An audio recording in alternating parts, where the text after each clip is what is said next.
Daily నేను petrol fill చేసుకుంటాను కాబట్టి ఈ సెంట్రల్ గవర్నమెంట్, స్టేట్ గవర్నమెంట్ ఈ పెట్రోల్ రేట్ పెంచడం అనేది కరెక్ట్ కాదు. ఎందుకంటే ఎలక్షన్స్ ఉన్నప్పుడు ఒక డ్రామా ఆడతారు. అప్పుడు ఎలక్షన్స్ టైంలో అసలు పెట్రోల్ రేటే పెంచలేదు, పెంచను కూడా అన్నారు. ఎలక్షన్స్ అయిపోయినాయి, రిజల్ట్ వచ్చింది, మంచిగా వాళ్ళ పబ్బం గడుపుకున్నారు, పెట్రోల్ రేటు పెంచారు. నాలాంటి సామాన్యమైన ప్రజల మీద చాలా ఒత్తిడి పడుతుంది. ఇదే విధంగా కూరగాయల ధరలు, నిత్యావసర ధరలు ప్రతి ఒక్కటి పెంచుతారు. సో జనాలు కూడా ఒకసారి ఆలోచించాలి, అసలు ప్రభుత్వాలు ఏం పని చేస్తున్నాయి. నేను ఒక పోస్ట్ గ్రాడ్యుయేట్ స్టూడెంట్ను, డైలీ నేను చాలా మందితో మాట్లాడుతుంటాను, చేస్తుంటాను. ఈ ప్రజలు మోసపోతున్నంత కాలం రాజకీయ నాయకులు మోసం చేస్తూనే ఉంటారు. ఈ ప్రభుత్వం ఈ పెరిగిన పెట్రోల్, డీజిల్ మరియు ఎల్పిజి గ్యాస్ కూడా ₹2 పెంచింది. సో ఇది ఖచ్చితంగా ఒకసారి పునరాలోచన చేసి దీన్ని తగ్గించవలసిందిగా మనస్ఫూర్తిగా నేను అభిలషిస్తున్నాను.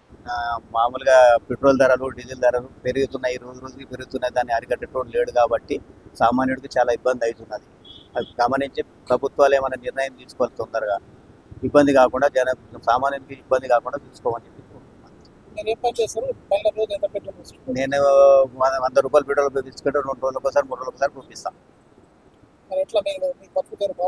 బతుకుదూరాలు ఏం లేవు, అంతంత మాత్రమే ఉన్నాయి.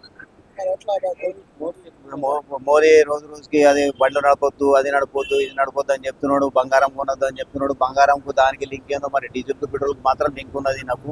దాని గురించి మరి మోదీ ఏం నిర్ణయం తీసుకునేటట్టు కోరుకున్నాం. మాట తెలుసుకుంటే మేము ఎట్లా బతకాలి, మేమేం చేస్తున్నాము, ఏం పని చేస్తారు?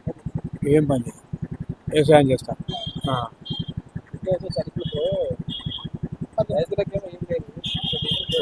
రైతులకు ఏమి ఇవ్వద్దు.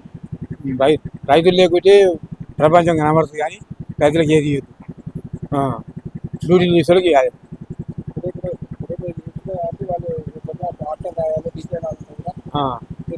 అదే ఇబ్బంది లేదు, ఇబ్బంది లేదు, ఇబ్బంది ఏం బతుకుతుంది. ఈ ప్రభుత్వం అట్లా ఉంటుంది. ఈ ప్రభుత్వం ఏం ప్రభుత్వం? ఈ డీజిల్ రేట్ బాగా పెరిగినాయి, జీతాలు కూడా పెడితే మంచిగా ఉంటుంది. డీజిల్కి అయితే ఉన్న పైసలు సంపాదించి డీజిల్కే పెట్టుకుంటాం. రోజు 2000 దాకా వస్తాయి, కానీ డీజిల్కే అవుతుంది. డీజిల్కి ₹1000 అవుతుంది. ఈ ₹1000 ఏం వెళ్తాయి? పిల్లలు ఏం చదవాలి? బడి ఫీజులు అన్నికి అయిపోతాయి.